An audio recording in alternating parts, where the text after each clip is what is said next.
Today, I am reviewing the TOPDON TC004 mini handheld thermal imaging camera that I picked up on AliExpress. It begins with thermal imaging at 128 by 128, then enhances the detail to 240 by 240 with image enhancement technology.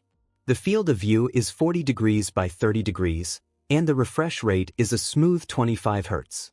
This makes inspections accurate and easy to follow in homes, on electrical systems, and on machinery. For daily work, it brings smart alerts. When the temperature crosses your preset level, you see an on-screen warning, and a photo is captured automatically. You can also take photos manually. The built-in storage of 512 megabytes can save up to 8,000 images. Temperature measurement is effortless. It reads from -4 degrees Fahrenheit to 842 degrees Fahrenheit, or -20 degrees Celsius to 450 degrees Celsius. Pick the palette that fits your task: white hot, black hot, iron, rainbow, or red hot. Battery life reaches up to 15 hours, with auto power off at 5, 10, or 20 minutes.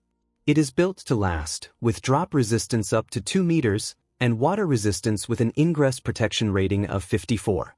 A charging cable is included, without a charging head.